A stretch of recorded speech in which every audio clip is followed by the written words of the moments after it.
About compromise.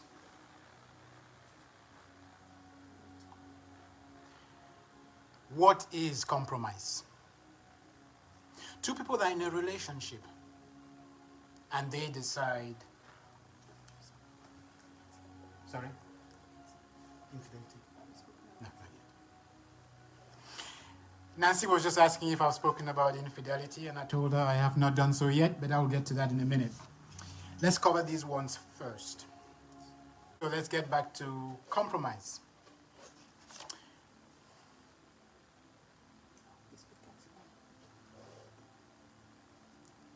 What do you mean when you say you don't want to compromise, or it is important to compromise? I think I already touched on this a tad bit.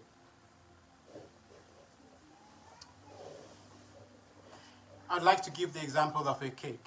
Let's say we're baking a cake together, and this will elucidate and articulate the difference between nice to haves and values.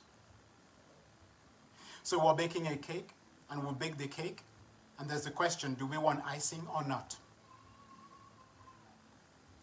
I am adamant and I am insistent that we must have icing. By the way, you don't like icing a whole lot. It won't kill you, you don't have to eat it, but you don't like icing at all. So what happens? Do you hold your guns and decide you're not going to compromise?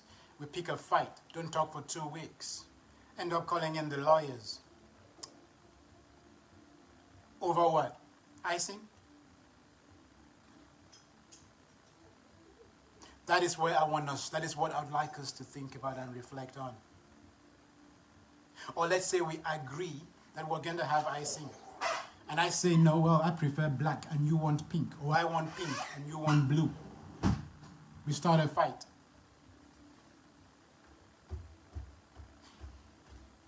Is that worth it? What is the value of the icing, let alone the color of that icing on the cake? Now, let's have a separate conversation. If we're baking that same cake. Yes, sweetheart. If we're baking that same cake.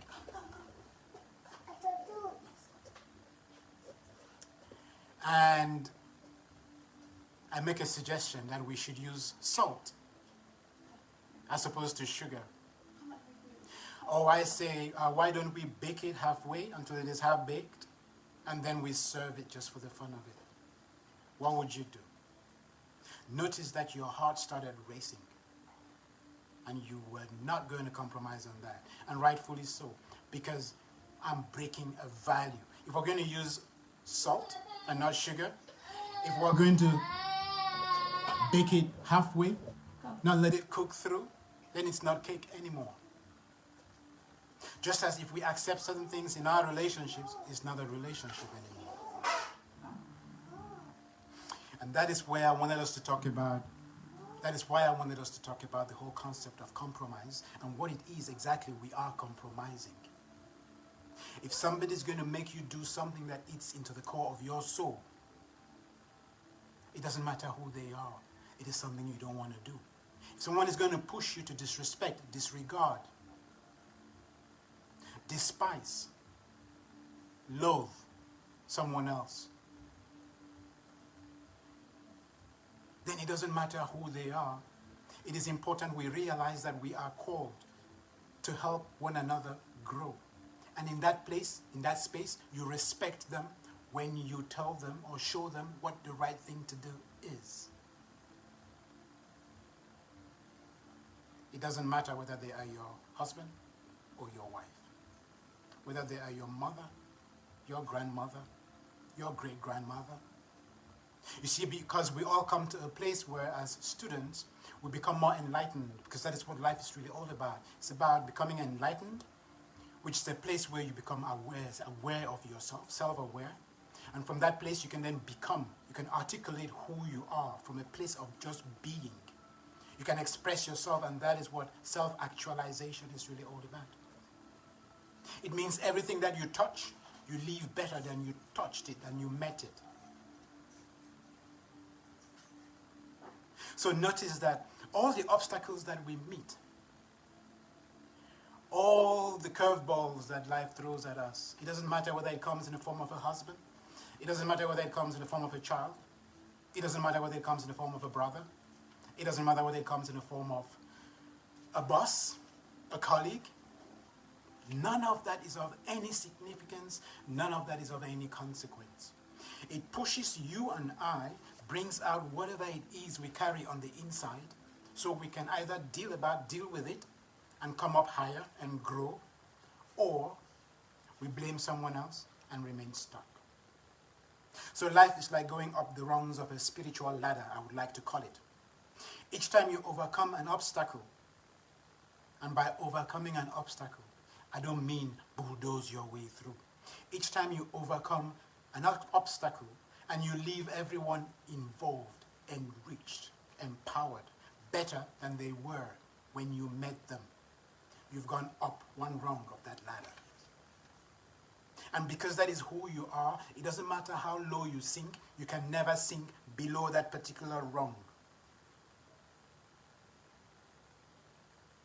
But as you go up that rung, you have more visibility.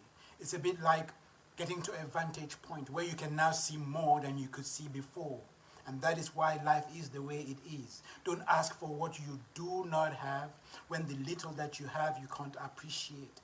And sometimes you need to get certain things before you can get other things. But if we're not patient enough, and that is what all these curveballs that life throws at us are all about, if we are not patient enough with our child, and that is, by the way, that is where we start learning the whole concept. We learn the full concept in its entirety of conditional love. It starts with, call it the enemy. I hope none of us has any enemies, because it is a reflection on us and not a reflection of the person we call foe or fiend. So let us look at that person we call the enemy. What's our patience levels with them? Very short, non-existent. Let's go to the stranger. And we notice that with the stranger, it's slightly more. But if they push any button, we lose it. So the patience is really small. A friend, we will stretch even further. Family, a best friend, we stretch even further. But even so, notice there comes a point where that best friend stretches our patience so much, we lose it. And we're happy to go our separate ways. We can meet them, we can greet them, we can move away from them. So we still have a lot of power. We have, the decision is still ours. How far we want to go with that relationship. How and to what extent we can choose to protect ourselves. Let's move now to the spouse. I won't talk about, let's talk about your sibling.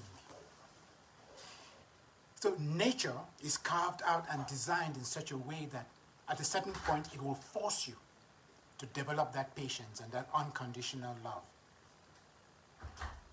How does it do it? It locks you in what you call a family. And you can't leave the four walls of that room. Whatever it is, whatever challenges you have, you're going to have to solve them as a family.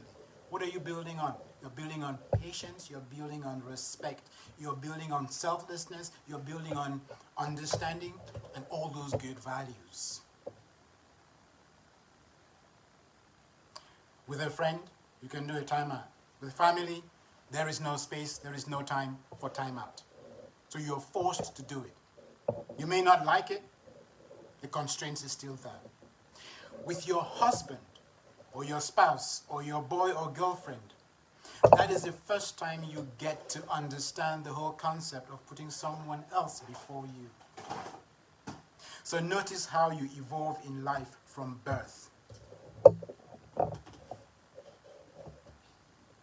Birth, growth, and then we check out after fulfilling our purpose. Sometimes we make it too much about family, about friend, about foe, about fiend, and the like.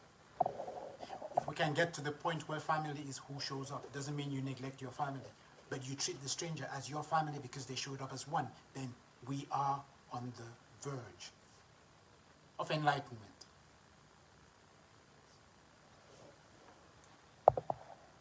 Sorry, say that again. Can you check the questions and let me know? Brilliant. So if you can just, Nancy, if you can just tell me if there are any particular questions and I'll deal with them. Yes. Yeah.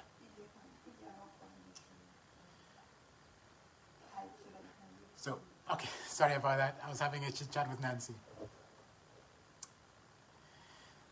Where was I?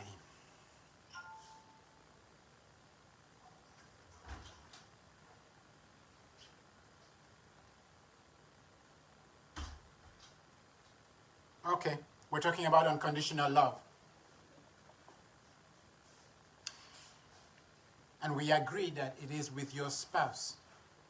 When you meet your spouse, that is the first time you really, or a boyfriend, or a girlfriend, or someone you just love, someone your heart just melts for. That is the first time you understand the concept of putting someone else's needs above yours. That's spiritual growth. And that experience is not meant to end there. When you have a child, flesh and blood, your own flesh and your own blood, especially for the mothers, because you would understand what I'm talking about. In fact, you are so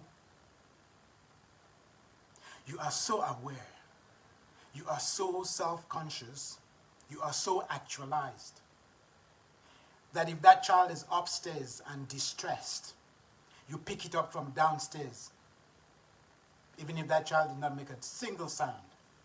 The question is, how do you do that? You would actually die for that child.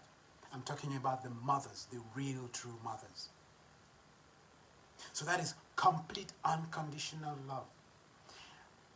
And as mothers, what we fail to understand, and no, I'm not a mother, but what we fail to understand sometimes, and I think it is sad that mothers don't understand that they really are the core of the family.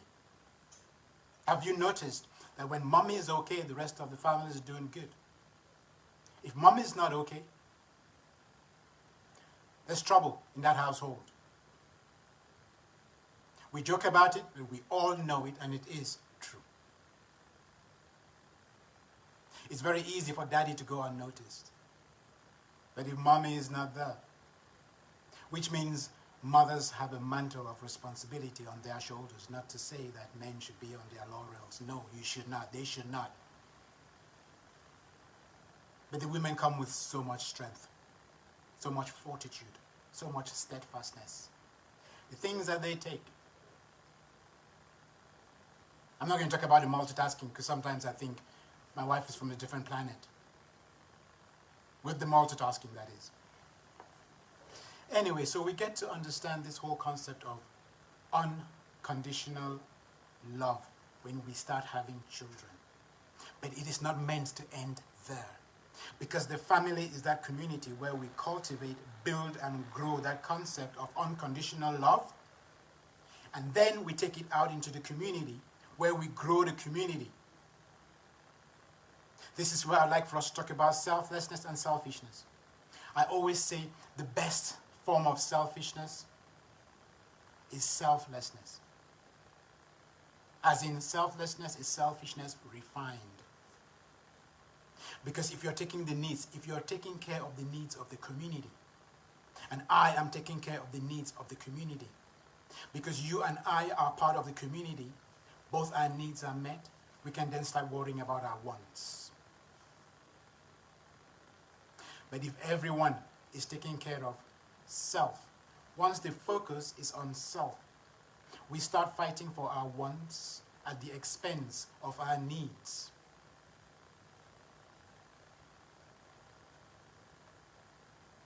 I'll say that again. When we put self first, we lose self in the process. The exact same thing happens when we try to control our environment. We lose ourselves in the process and the environment breaks us. If we go out there and we take care of the needs of the community, because everyone else is doing the same and taking care of the needs of the community, we start a process. We start a certain flow.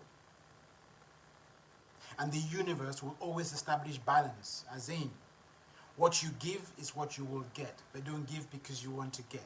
Give because that is who you are. Remember, giving and for giving, because you want to empower. Now help me understand. Let's assume you are this wicked creature. We are in a friendship.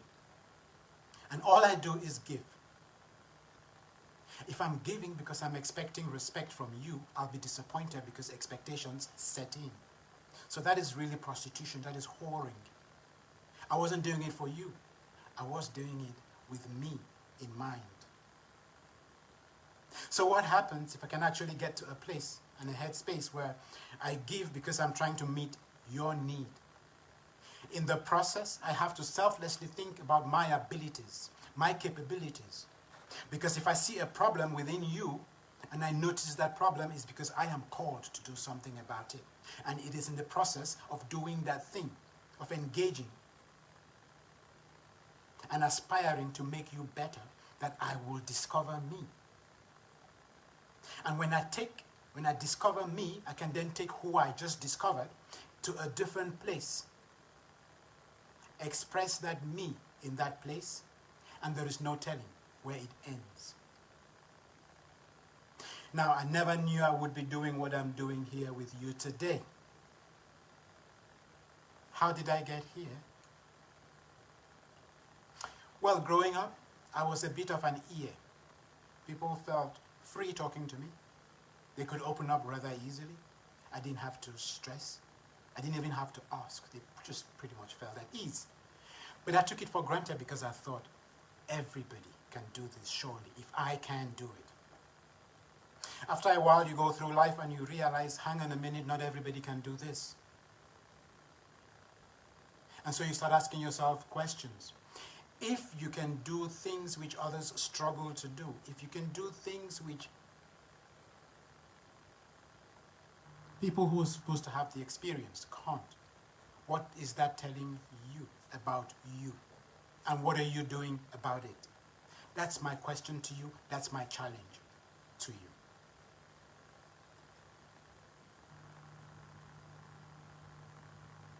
So think about you. Think about that concept of love. Think about that concept of fear, because those are the only two emotions there are. Love on the one hand, and fear on the other. We stop loving when we're worried about what we will lose. And when we understand that that erratic behavior that comes from the person sat next to us, if it's not love, it can only be fear. Then that empowers us to deal with that person in a much better way. Have you ever been angry before? Now think about it and you will realize that fear was at the core of that anger. And the anger was just an offshoot of your fear. What are you afraid of? You don't want to lose face. You don't want to lose your position. You don't want to lose power and authority. You don't want to lose something, whatever it is that you reckon is at stake. And so you get angry. We're living in trying times, and we have seen a lot in the past couple of weeks. We see people get shot.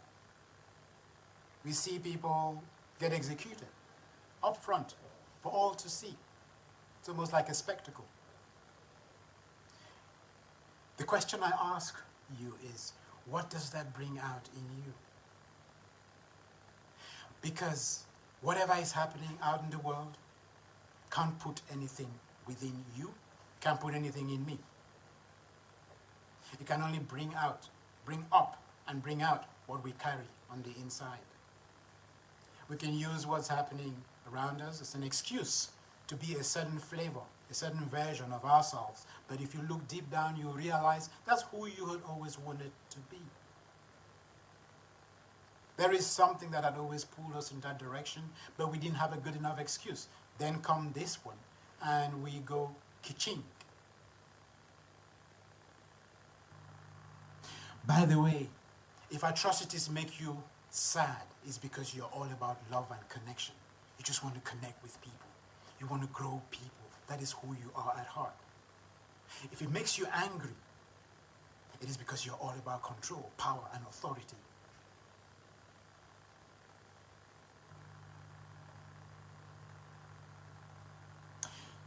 So now that we know who we are, I guess the question is, how do we deal with the challenges that we are facing today after this experience?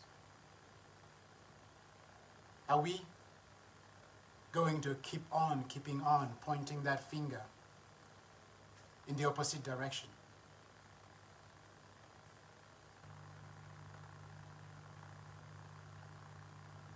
As we all know, when you do that, 3 fingers point right back at you. It's an indication that there is something you did to get that. And like I said before, and I would like to emphasize, if not overemphasize, it doesn't matter where the challenge is or is coming from. It is just the landscape that changes. We will always have an impact and an effect on other people.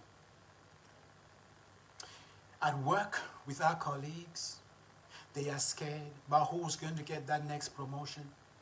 You get all this antagonism. You get conflict. It could be your boss. You don't get along. How do you manage all of that?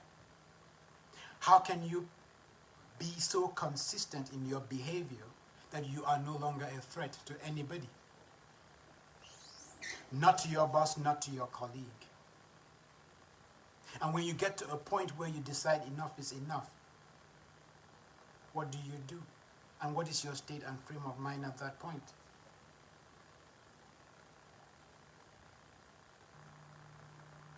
I know we typically come from a background where respect for authority means we don't talk. And that is a mindset we're going to have to change as people.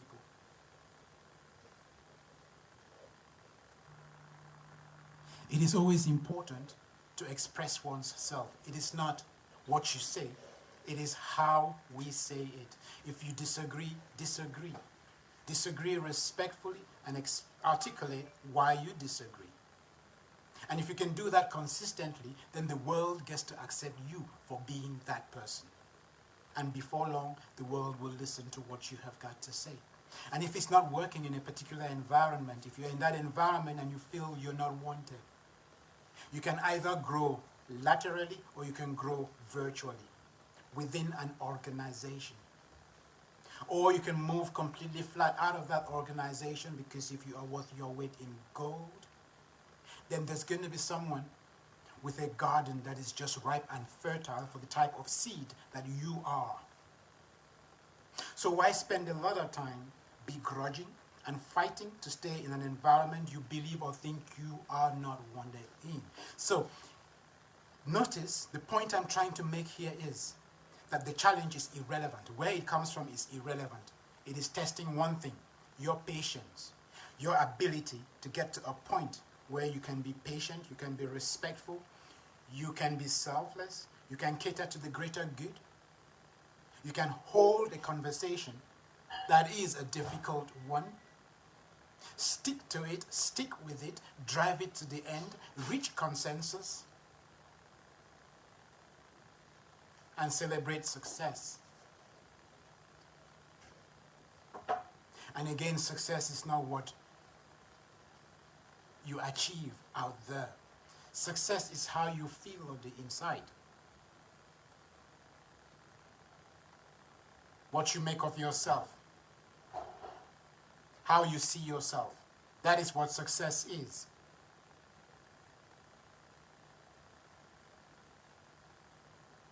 Because it is who you are that eventually translates into what you have out there. And if who you are inside is wrong, whatever there is out there won't come out right.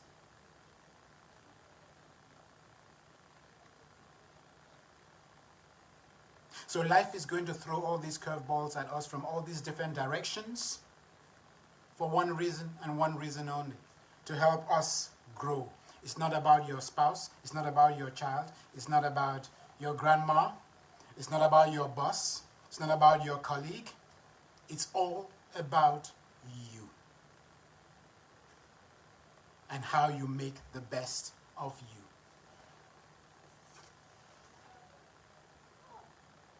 Trust.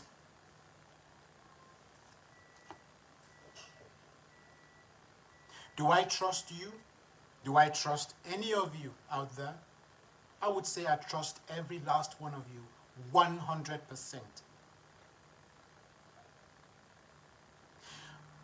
But I don't mean it in the way you understand it. In fact, what I really mean is that I don't trust anybody at all. But I trust you 100%. Let me explain, because this is where it gets slightly twisted. When I'm dealing with you, I trust that it doesn't matter what you throw at me. I will have the fortitude, the presence of mind, the steadfastness, and the inclination and willingness to deal with it in such a way that both of us come out of there empowered. Why can't I trust you? In the sense that particular word is used. Well, it is simple. I can't trust you because I'm sure you would agree with me. You don't know you 100%.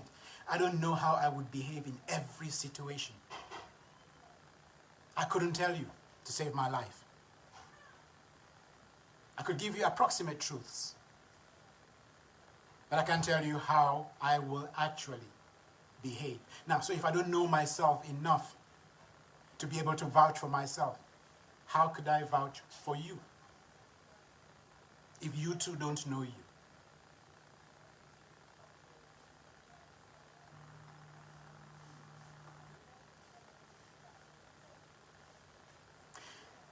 It is with this that I would say we call it a day,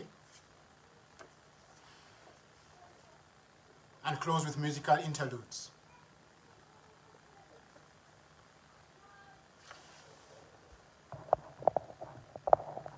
Do we have any questions?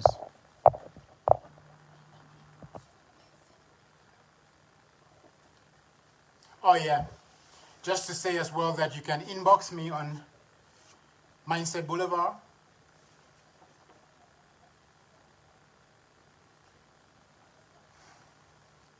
Absolutely, Zega. If who you are on the inside is wrong, whatever comes outside cannot be right.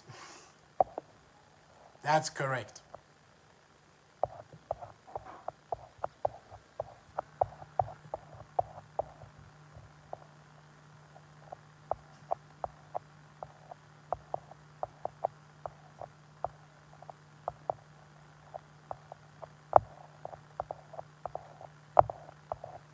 Just scanning through for any potential questions.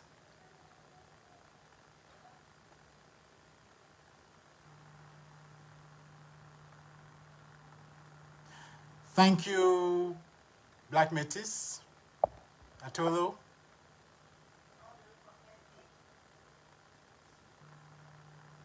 Compromising is give and take, absolutely. Yep, compromise is a big one. Nancy, let's do a musical interlude. No, we'll just do the guitar. I'm not sure how many are still watching.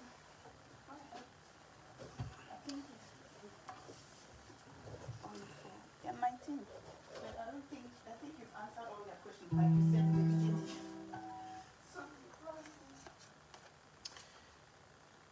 Right, let's see.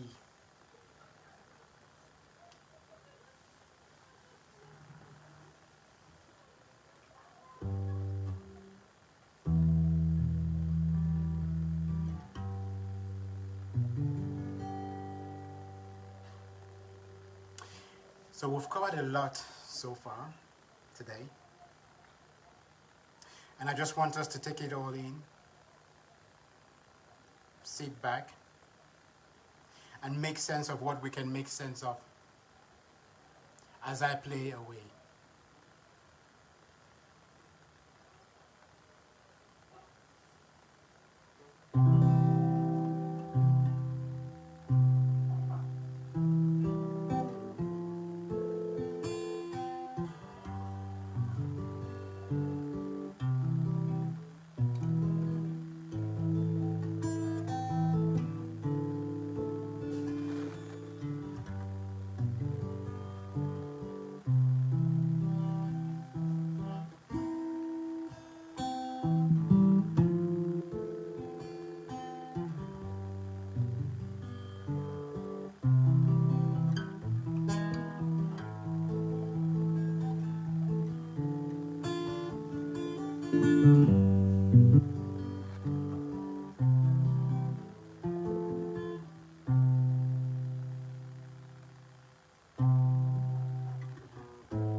And let's do something a bit jazzy now. It's still in the family of daisies.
Round of applause.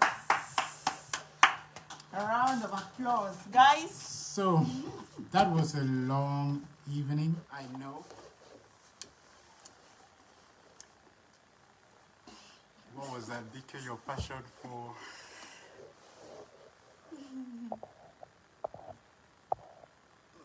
The passion for those strings is just contagious, honestly. Guys, oh, that was a brilliant routine, so good. Yeah, so today, it was really all about impromptu stuff. Just taking it where it went and going with the flow. I don't know if you've got any questions. But again, while you're here, in fact, I'm tempted for us to just keep interacting until you all want to go home. We're all going through difficult times. We're all going through stressful and challenging times. And again, like I said, it is not what is happening. So, what is happening out there has absolutely no meaning until we give it meaning. It is our interpretation of what is happening that makes it good, bad, ugly, beautiful, amazing, sensational, or decrepit. And what I will always say is that when things start going wrong, it is just nature calling you and I, making that call for us to take a stand, for us to find ourselves, for us to find what it is in all that chaos that calls your name, that calls my name. Where are we called upon to bring about healing, to bring about grace, to make a difference? Because that is how we find ourselves. That is how we get to know who we are. In the process, we stumble, we fall, we fail, we rise. None of that means anything until we give it meaning. Can he tell us more about himself? Stacy, hi Stacy. I've seen Stacy's comment. Stacy, I'm so happy you're in. Right, Stacy, what would you like to know, sweetheart? By the way, I always get really up close and personal. Because like I said, I believe in relationships. I believe in strong relationships. So, Stacy, if you want to help me, what is it you would like to know?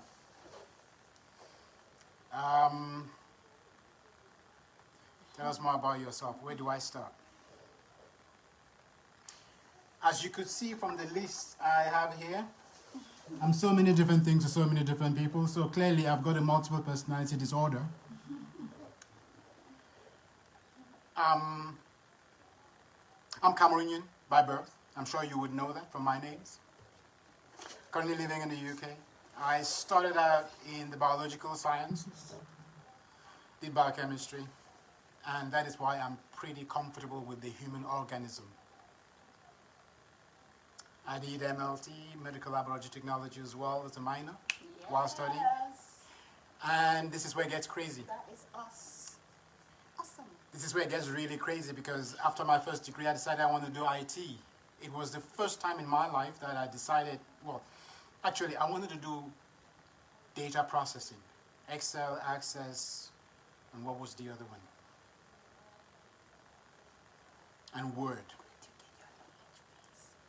You have a passion about relationships and mental health. Where do you get your knowledge? Oh, brilliant. That helps. That way I don't go too far. Where do I get my knowledge? Okay, my knowledge base. Stacy, I would say it is my life experiences. I read up. I do a lot of introspection. So a lot of what I know is as a direct result of me looking within. Whenever I do anything, I try to feel the impact that it has on the world or the environment around me. How am I affecting people? And if I'm affecting them the wrong way around, is it because what I'm doing is wrong? Or is it because they are dealing with a weakness that I am bringing on the outside that they don't want to deal with? So this is something that I do around the clock, 24/7. It doesn't matter who I encounter. I'm always interested in people's energies. I don't want to say their pain. I'm always interested in finding out who people are, why they are who they are, and how they tick. And so I read up. You will see me reading up not out of curiosity, but because I'm trying to find out something in particular, something I have struggled with. So if I show up here, for instance, it's hard for me to prepare anything because I just need to show up.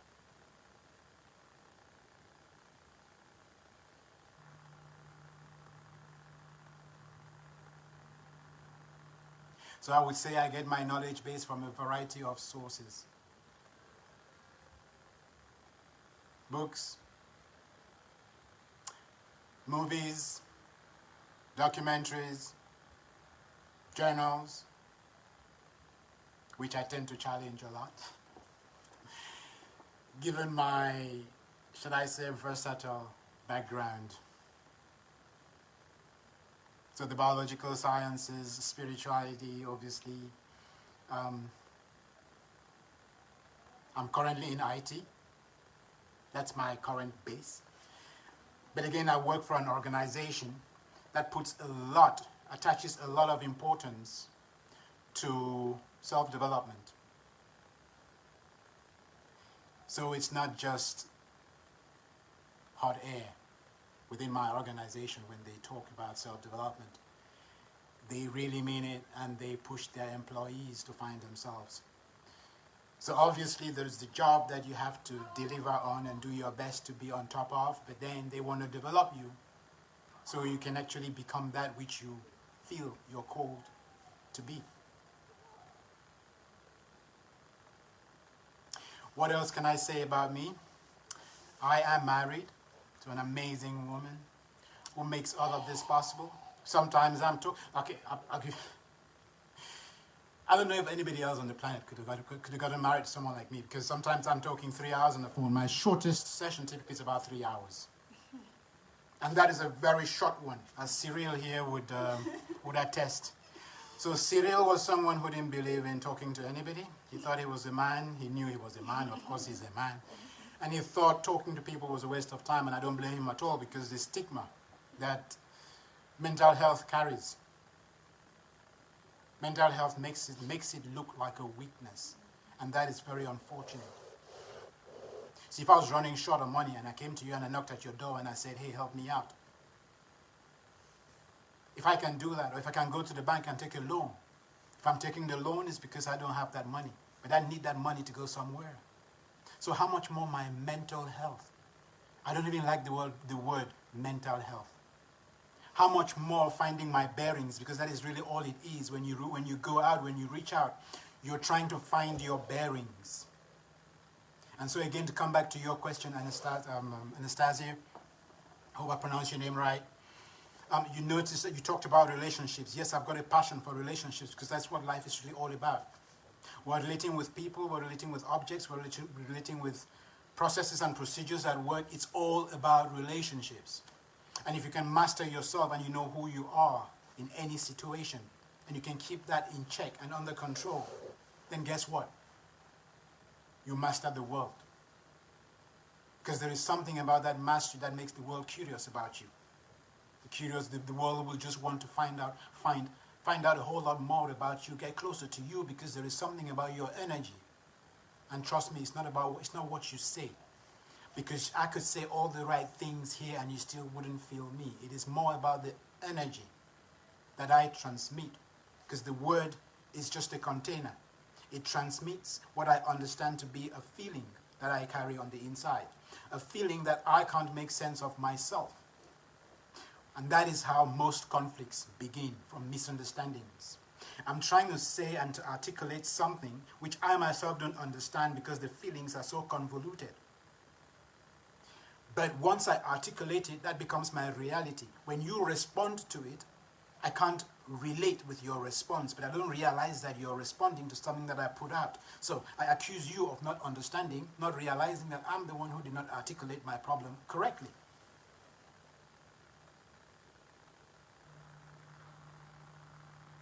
And that is how things spiral out of control.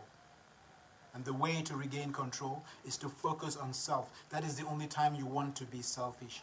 When you're looking at you, checking you, see what impact you're having on yourself, your health, and what impact you're having on others. Because if you're impacting yourself in a negative way, guess what? That is all you can give. You can't give what you do not have. Love is the exact same thing. Some people get so insecure, all they can do is suck the living energy out of you. They don't do it deliberately. I think we call them narcissists. Energy vampires. Energy vampires. We have all these interesting names for these people. Yeah, when all it is they are very deprived, extremely love deprived. When they see the slightest sign of love, the slightest sign of attention, they are scared to lose it. And so they want to suck every little bit of it, and they know what to do. So how do they work to get that attention? They do it in negative ways. They throw tantrums. Someone is sulking. You ask them, are you okay? They say, I'm fine, thank you. But their behavior is going in all different directions. And if you leave them, then they get mad at you because you don't care. So how do you strike the balance? If you understand that that behavior is really because they are scared, then you can deal with the situation. You show them love and then you move away. Because if you get angry, all you're telling them is, yeah, you're no different from the rest of the world that just uses and abuses them. Because that is all they know, use and abuse. But because we do not understand and we're looking from outside, it's very easy for us to put a label because we don't want to have to deal with it. And that's the exact same thing that happens with our kids in school. I would know because I've been in that situation, and obviously I can't talk about it, privacy intents and purposes. But I have experienced that scenario as well, where a child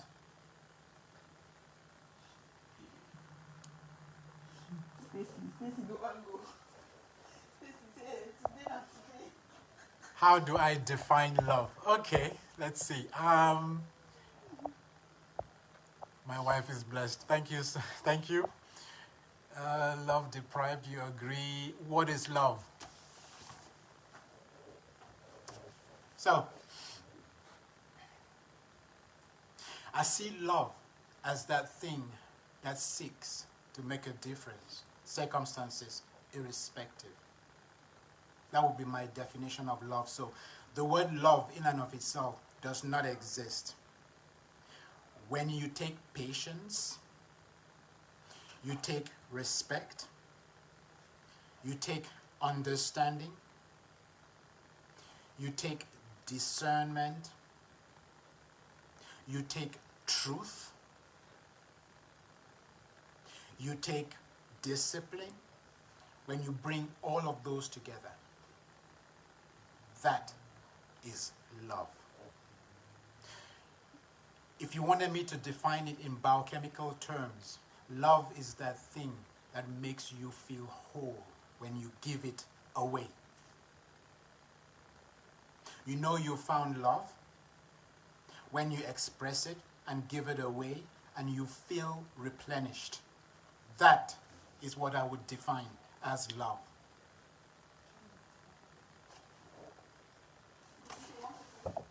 increase my volume. Okay, let's see. All right, I'll increase my volume. Stacy, are you happy with the definition of the word love?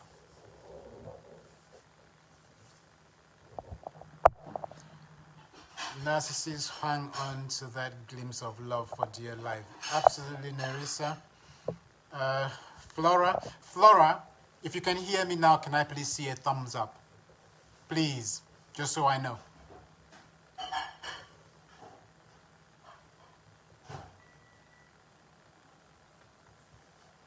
And Stacy, by the way, the list is long.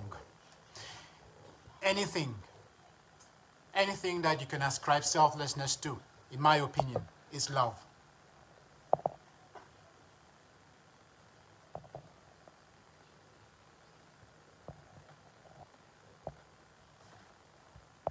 Are there any other questions?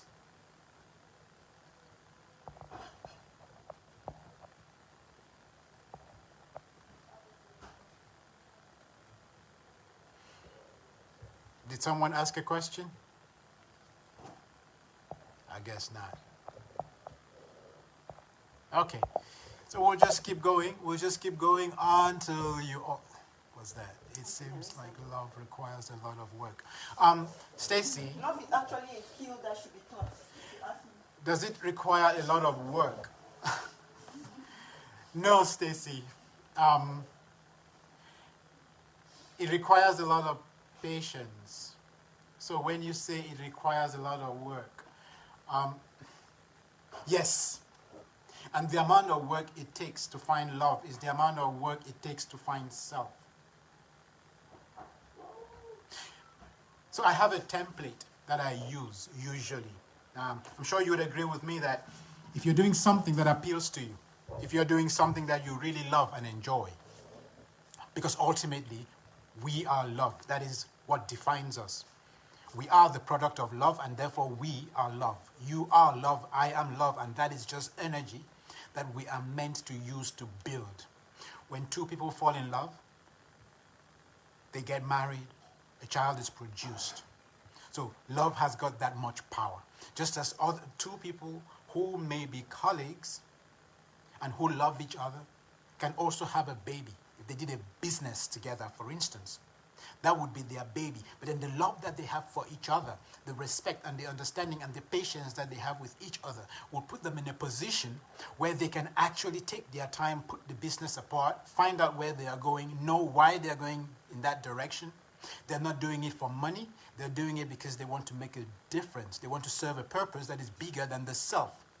And once you are in tune with that particular frequency or that particular vibration, you just cruise. It doesn't mean you won't have down days. Absolutely, you will have down days.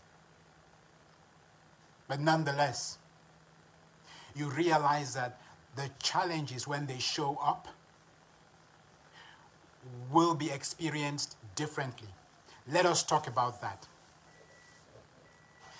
The word obstacle has got 3 different meanings depending on our state and frame of mind.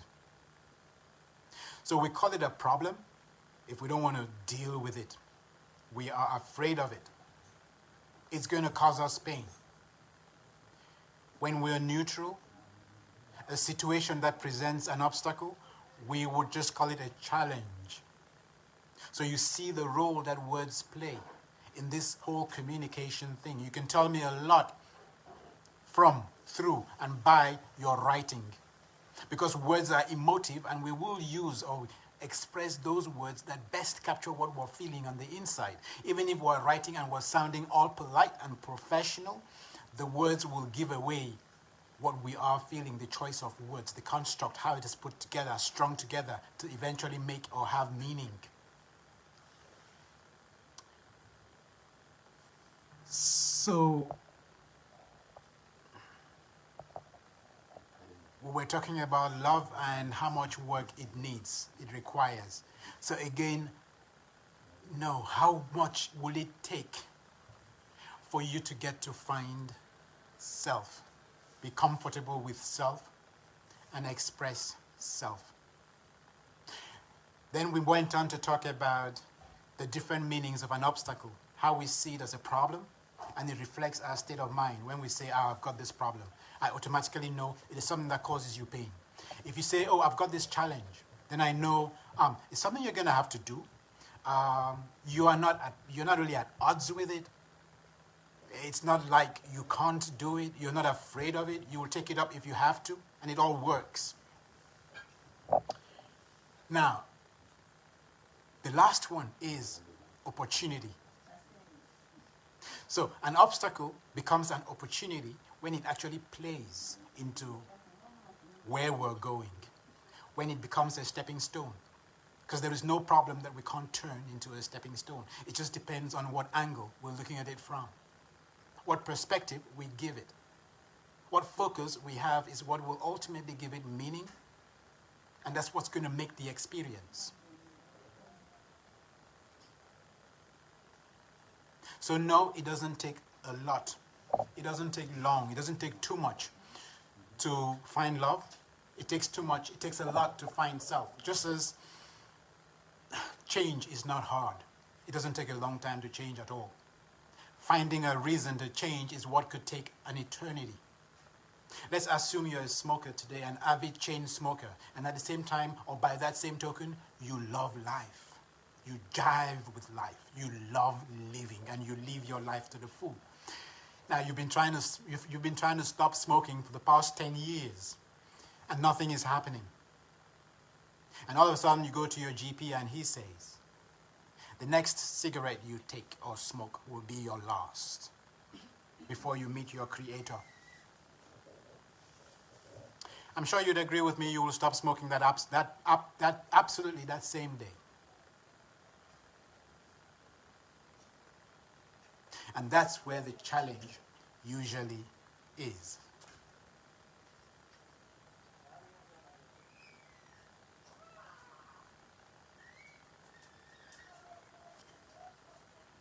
Let's see if we have any other questions. Love requires work. Hi, Mabel. It's good to have you in the house. Obstacles, problems, awaken us from our inertia. Absolutely. Constance, it's good to see you, sister. The other thing that I want us to talk about, since we are talking about words, is pride. Let's talk about pride. Let's talk about self-esteem. Notice that when you're dealing with your friend, or two people walk into a room, similar, almost identical.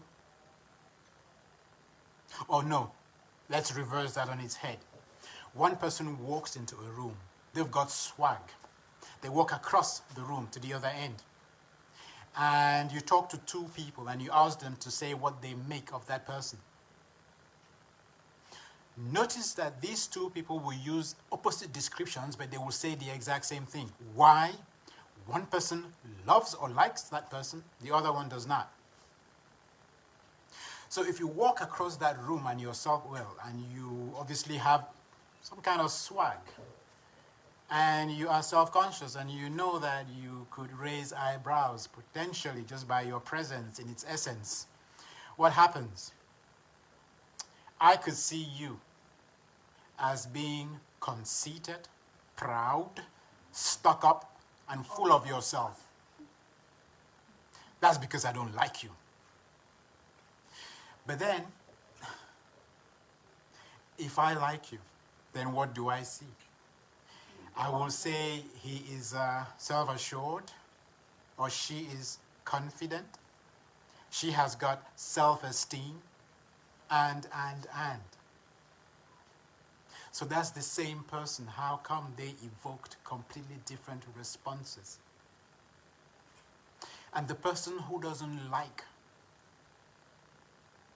the person who expresses loath for someone they don't know, is not dealing with that person they don't know. They're dealing with themselves. There is something within them that is irking on the inside, eating them from the inside out. And that person just reminds them of that experience they had way back in the past.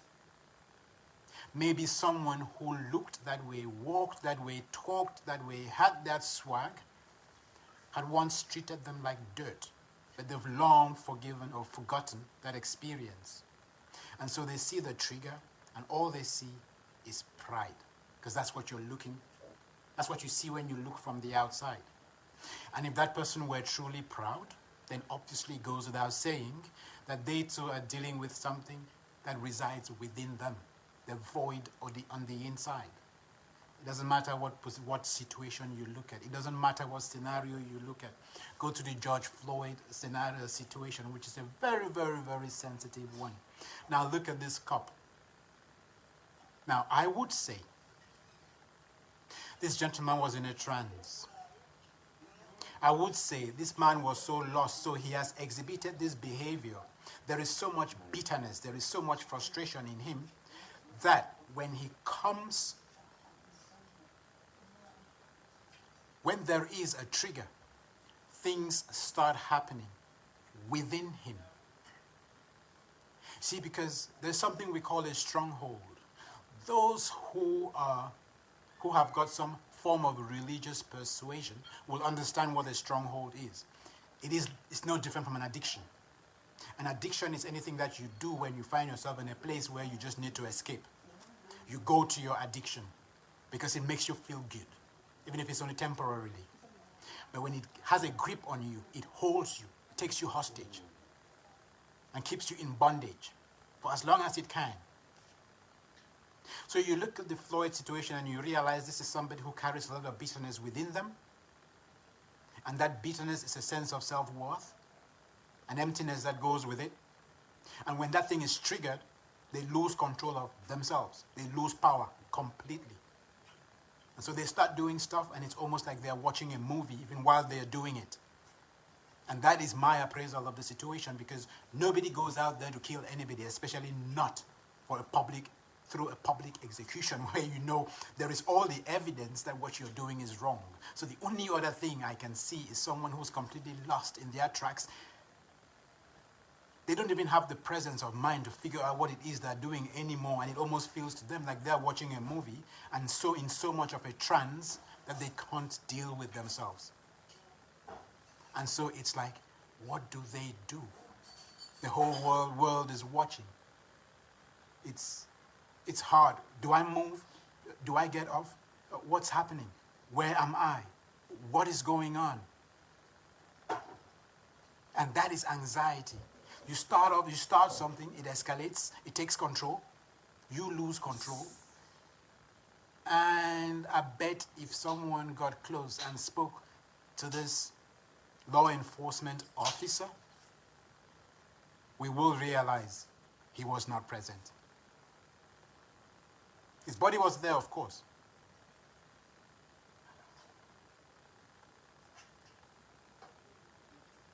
And we come back to the question, what does that evoke within us?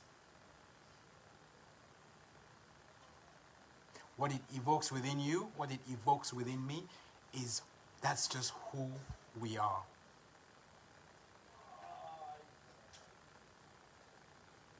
How do we deal with it? Does it make us want to shout, scream, cry? Does it make us want to... What does it make us want to do? Is the question. And when it pushes us into acting, are we making the situation better or worse? Anger, absolutely, initially, great. Because anger is that thing that says, not anymore, I'm not going to take this anymore, something needs to change. It's just energy. So we take that energy that we talked about, thought, from thought, we give it a particular focus, we ascribe it meaning, and we translate it into that energy. Emotion, energy in motion, becomes the feeling. Feeling right now is one of anger. We are angry. What do we do with that anger? For some, it snowballs into deep frustration and then bitterness. And that's where things become counterproductive. And that is the point at which even the people who wanted to side with you start seeing you as a threat. And so the cause goes south. everybody loses. Not to say justice shouldn't be done. Sure, justice needs to be done. And somebody needs to ensure that justice is done, because there is a bigger meaning to everything that happens. The bigger meaning is we find ourselves in a place where, because of COVID, again, everything that is wrong with the world is coming up for us to do something about it. Are we going to make it better, or are we going to make it worse? That is the simple thing. Everybody says they want change. Everybody's looking for change. Everybody has agreed that something needs to shift, something needs to move. The question is, in what direction will it move?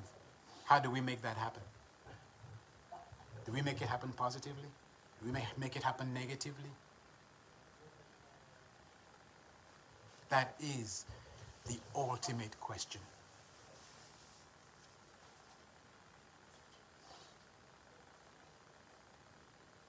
I always say, be careful what you pray for. Because when we pray for change, when we seek change, when we say we want a better world, if we don't mean it, let's not wish it. Because the moment we wish for a better world, circumstances will bring up and out and present all the problems that we have in the world today. And the question then becomes, what do we do about it?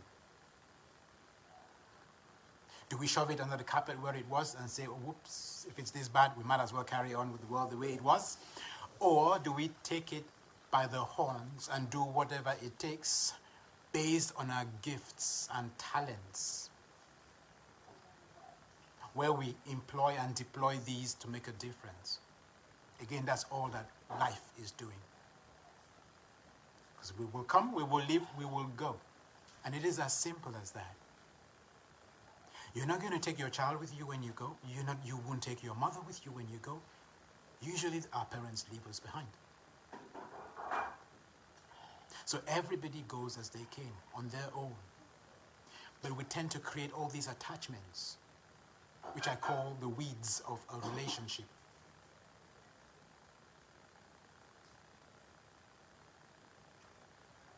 When we create the attachment, it morphs into dependency, and that dependency becomes our fear of loss. And once we become scared, a negative feedback mechanism loops on itself and eventually throws us into the hands of disaster, impending disaster.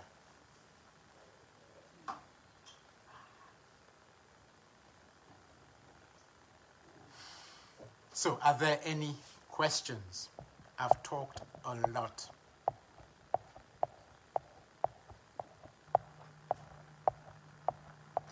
Do we have any questions? Or anything else anyone would like to know?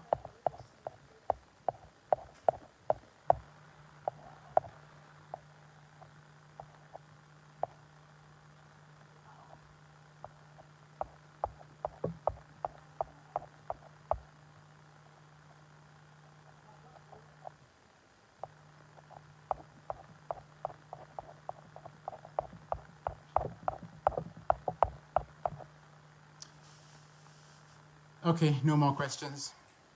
I think now will be a good time to call it quits and to thank everyone who made it out here today for joining us. Thank you, thank you, thank you. I can only hope that it was resourceful in the slightest possible way. Absolutely. And if that makes a difference to anyone's life, then our purpose would have been achieved.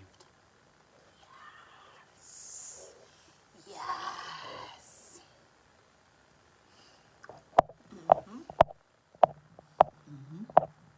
So, anybody else has a question, the person needs to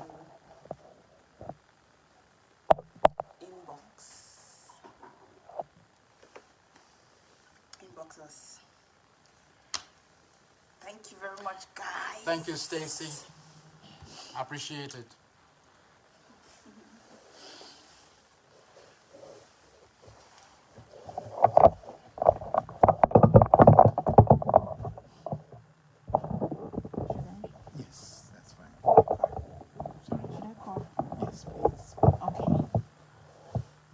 right, guys.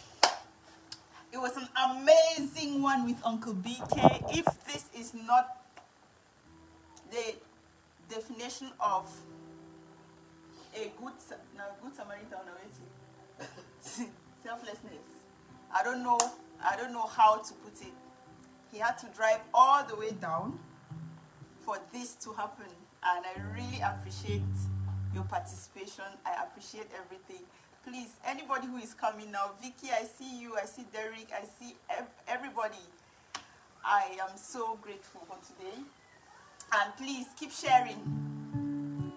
Keep sharing, keep sharing. If you just came in, you can go back and watch it in parts. I know it's a long one. You don't have to watch it all at once, but it's a wealth of information in there. So have a blessed weekend and an amazing, amazing week ahead. And we cannot wait to see you next week. Yes, Stacey, you're right. He's going to help a lot of people. Yeah. Yes. And please, if you have not followed Mindset Boulevard, now is the time. So guys, we will love and leave you, and we'll see you next week. Bye-bye.